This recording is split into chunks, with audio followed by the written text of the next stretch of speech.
guys இந்த video title பார்த்துருப்பீங்க திடீர் பாஸ் கேண்டிடேட்ஸ். உண்மையிலே திடீர் பாஸ் கேண்டிடேட்ஸ் நிறையா பேர் வந்து புதுசாக கிளியர் பண்ணியிருக்காங்க. ஃபர்ஸ்ட் டைம் பிஓ கிளியர் பண்ணியிருக்காங்க. எல்லாருக்கும் பெரிய கங்க்ராச்சுலேஷன்ஸ்.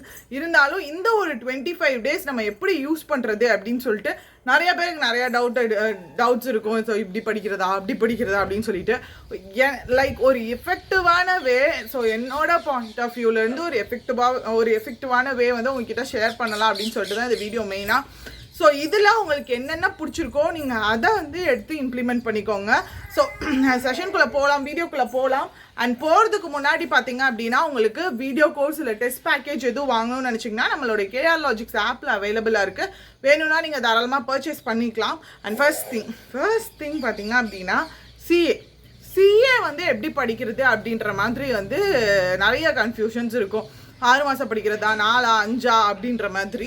ஸோ ஒரு பெஸ்ட்டு வே ஃபஸ்ட்டு இன்கேஸ் நீங்கள் முன்னாடி இருந்து சிஏ ஃபாலோ பண்ணிகிட்ருக்கேன், நான் வந்து எல்லாத்துக்குமே நோட்ஸ் வச்சுருக்கேன் அப்படின்னா ஒன்றுமே வரி பண்ணிக்காதீங்க.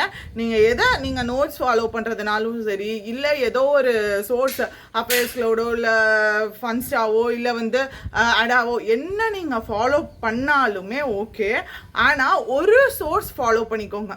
அந்த ஒரு சோர்ஸ் நீங்கள் ஆல்ரெடி யூஸ்வலாக வந்து என்ன பண்ணியிருப்போம்னா ஒரு அக்டோபர் படிச்சிருப்போம், ஆகஸ்ட் விட்டுருப்போம், அப்படி ஒரு அந்த மந்த் ஸ்டார்டிங்கில் இந்த மாதம் சிஏ படிக்கணும்னு உள்ளே வருவோம். திடீர்னு பார்த்தீங்கன்னா ஏதோ ஒரு ரீசனால் அதை விட்டுருப்போம். அதனால் அடுத்த மந்த்து படிப்போம். ஒரு பெஸ்ட்டான வே வந்து நீங்கள் 6 மாதம் ஆல்ரெடி படிச்சிருந்தீங்கன்னா ஓகே, வெல் அண்ட் குட். அதை நல்லா வந்து ஒரு 2 டைமாவது போகிறதுக்குள்ளேயும் ரிவைஸ் பண்ணிக்கோங்க. 2 or 3 times ரிவைஸ் பண்ணிக்கோங்க. இல்லை நான் வந்து அரைகுறையாக தான் படிச்சிருக்கேன் மேம், நான் என்ன பண்ணுறது அப்படின்னு கேட்டிங்கன்னா கடைசியிலேருந்து, அதாவது நவம்பர் மந்த்துக்கு இப்போ இந்த நவம்பர் மந்த்து நீங்கள் என்ன பண்ணுவீங்க, ஆட்டோமேட்டிக்காக வந்து டெய்லி சிஏ பார்க்க ஆரம்பிச்சிருவீங்க. அதனால் நவம்பர் மந்த்தை விட்டுருங்க. நவம்பர் மந்த் கண்டிப்பாக படிக்கணும், பட் டெய்லி சிஏ நீங்கள் ஃபாலோ பண்ணுவீங்க இல்லை, டெய்லி சிஏ வந்து நவம்பருக்காக ஃபாலோ பண்ணிக்கோங்க. ஏன்னா இனி தான் வரப்போகுது. ஸோ நவம்பர் ஆல்ரெடி ஃபாலோ பண்ணிக்கிட்டே இருங்க. டெய்லி சிஏ பாருங்கள், வீக்லி சிஏ படிச்சுக்கோங்க. ஸோ குவிஸ் போட்டு பாருங்கள், நவம்பர் அப்படியே போயிடும். இது தாண்டி அக்டோபர், செப்டம்பர், அதுக்கு முன்னாடி நம்ம ஆகஸ்ட், இந்த 3 மாதம் ரொம்ப கண்டிப்பாக நீங்கள் படிச்சுக்கோங்க. ஒரு 3 months வந்து கண்டிப்பாக வச்சுருங்க. ஸோ இந்த 3 months நீங்கள் ஆல்ரெடி சொன்ன மாதிரி எந்த ஒரு சோர்ஸில் ஃபாலோ பண்ணாலும் சரி, அந்த ஒரு சோர்ஸே எக்ஸாம் போகிறதுக்கு முன்னாடி 3 times கண்டிப்பாக ரிவைஸ் பண்ணியிருக்கணும். அது மட்டும் நல்லா மைண்டில் ஏற்றிக்கோங்க. ஏன் அப்படின்னா நம்ம ஃபஸ்ட் டைம் படிக்கிறப்ப ஏதோ அங்கங்கே ஞாபகம் இருக்கும். செகண்ட் டைம் படிக்கிறப்போ ஓரளவுக்கு பாதி கரை சேர்ந்த மாதிரி இருக்கும். தேர்ட் டைம் படிக்கிறப்ப தான் ஒரு 90% அது நம்மளுக்கு ஞாபகம் இருக்கிற மாதிரி இருக்கும். ஸோ ஒரு சோர்ஸ் ஃபாலோ பண்ணிட்டு அது திருப்பி நீங்கள் ரிவைஸ் பண்ணுங்க அப்படின்னா உங்களுக்கு அந்த பிளேஸ் முதற்கொண்டு ஞாபகம் இருக்கும், எந்த இடத்துல பார்த்தோம் அப்படின்னு சொல்லிட்டு.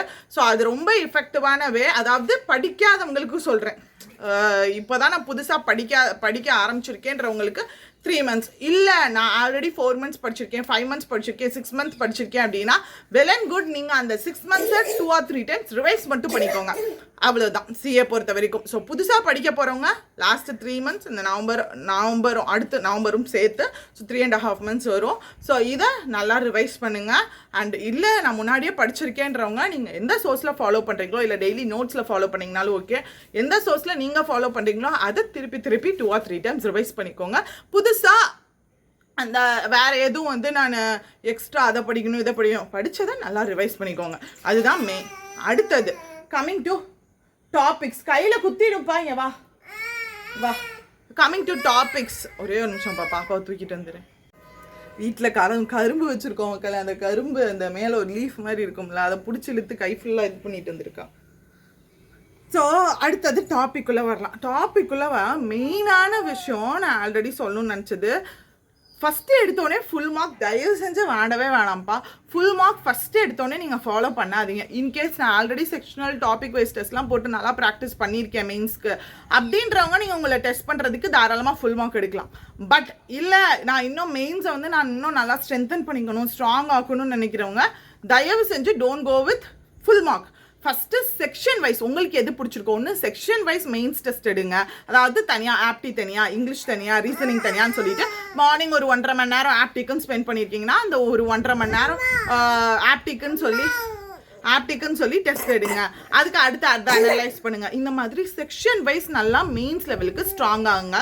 அண்ட் இது தாண்டி பார்த்தீங்க அப்படின்னா செக்ஷனல் வைஸோ இல்லை டாபிக் வைஸோ எதுனாலும் உங்களுக்கு ஓகே. டாபிக் வைஸ் நான் புரியுது இல்லைப்பா. லைக் இப்போ ஆப்டின்னு எடுத்துட்டிங்க அப்படின்னா ஃபஸ்ட்டு ஒரு டிஐ நீங்கள் பார்க்குறீங்க அப்படின்னா டிஐ கேஸ்லெட்ஸ் இந்த மாதிரி டாபிக் வைஸ் வந்து நீங்கள் போட்டு பார்த்தாலும் ஓகே. ஸோ இந்த மாதிரி மெயின்ஸ் லெவல் ஃபஸ்ட்டு நீங்கள் ஸ்ட்ரென்தன் பண்ணிவிட்டு அடுத்து நீங்கள் ஃபுல் மார்க் போகிறது அப்படின்றது தான் ரொம்ப பெஸ்ட் வே.